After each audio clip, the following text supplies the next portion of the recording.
Bonjour, je m'appelle Cédric Lisotte et cette semaine à la chronique Derrière le bar, nous sommes au bar 132 Vintage et nous recevons Charles Bier-Braillard.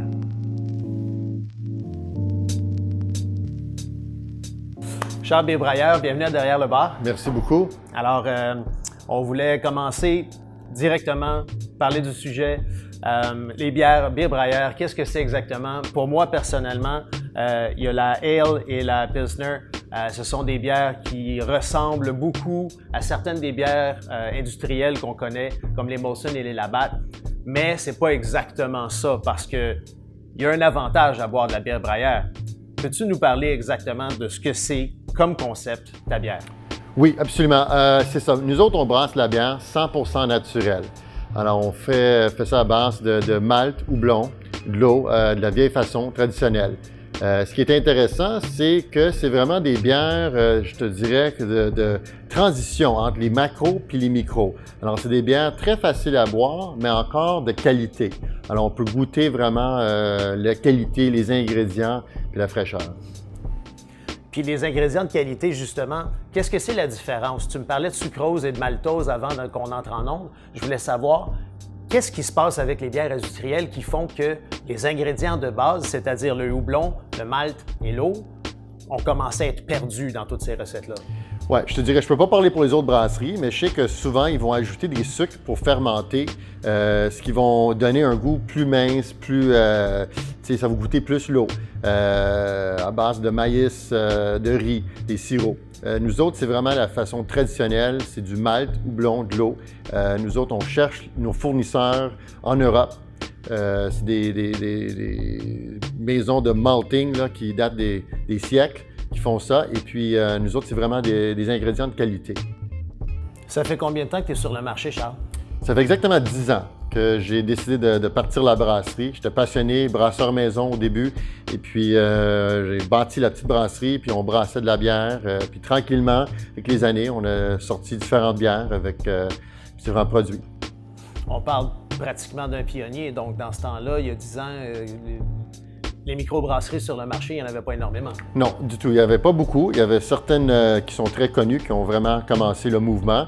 Il y avait beaucoup de brewpubs, mais pour des bières industrielles, pour mettre en fût, en bouteille, c'est un des premiers dans la deuxième vague, comme je te dirais. À force d'en parler, ça me donne soif. Est-ce qu'on goûte? Absolument. Allons-y. Je vais commencer avec la Pilsner, plus légère en goût. Comme je t'expliquais, nous autres, on importe les ingrédients de République tchèque, un petit peu d'Allemagne, le houblon aussi. Et puis une bière vraiment très bonne pour l'été. Bonne n'importe quand de l'année, mais vraiment bière d'été, facile à boire. Belle couleur, comme tu peux voir. Je vais te servir ça. On peut goûter. Santé, mon cher. Oui, santé. On peut vraiment voir que c'est très balancé, équilibré. On peut goûter le houblon, un peu d'amertume, mais très facile à boire. On peut imaginer l'été sur une terrasse, bon après-midi. Souvent, quand on parle de Pilsner ici au Québec, on parle de Labatt Bleu. Et la Labatt Bleu, ça goûte pas la Pilsner, ça goûte la bière, la blonde, la ale. Ici, on a un petit peu de houblon qui nous rappelle un peu l'amertume, un peu le côté floral des bières traditionnelles tchèques. C'est pas quelque chose qu'on retrouve ici au Québec, des bières traditionnelles tchèques. La bière de Charles Bier-Braillard a fait le travail. Est-ce qu'on passe à la ale? Oui. Alors, la ale, c'était notre première bière, la Bier-Braillard Ale. Oui. Bière premium, vraiment de qualité. Puis, comme j'expliquais avant, tous les ingrédients, c'est du malt qui vient de l'Ouest canadien. On a du houblon, côte ouest aussi américaine, Yakima Valley. On peut vraiment goûter, c'est typiquement style nord-américain. Belle couleur, vraiment ambrée, dorée, cuivrée, comme on veut le dire. Puis on peut aussi goûter très bien équilibré, mais avec le houblon aussi. Cheers, oui. Ça donne un peu d'agrumes dans le nez puis le goût. Cette ale, c'est une bière qui a de la profondeur. C'est pas que de l'eau puis des céréales. D'un autre côté, ça goûte pas la grange comme certaines des ales qu'on a sur nos tables à l'occasion. Charles, les bières Bière Braillard sont aussi bien connues pour avoir brassé la bière du restaurant Joe Beef. Oui. Comment est-ce que c'est arrivé, ça? Comment est-ce qu'on fait pour rentrer dans le meilleur restaurant au Canada et dire « Est-ce que je peux brasser une bière pour vous? » Bien, je vais te dire, écoute, j'avais rencontré Dave, Fred puis toute la gang au Joe Beef au début quand j'ai parti la brasserie. Ils étaient fans de notre bière, on a eu une bonne relation, puis on est devenus amis, on se connaissait. Et puis en parlant un jour comme ça, on s'est dit, écoute, peut-être on peut brasser une bière pour votre restaurant. Puis c'était l'idée de Dave dans le temps.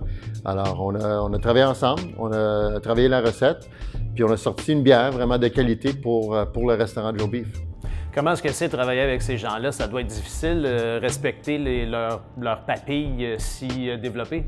Bien, écoute, moi, travailler avec eux autres, c'est un grand plaisir. On a beaucoup de fun ensemble. C'est eux autres qui savent ce qu'ils veulent. Et puis nous autres, on veut faire des produits de qualité, alors ça marche très bien ensemble. Et puis la bière Joe Beef est disponible à certains restaurants, certaines épiceries, mais aussi on fait une bière select pour eux autres qui est disponible à la SAQ. Charles Bière Braillard, merci d'être passé derrière le bar. Merci beaucoup.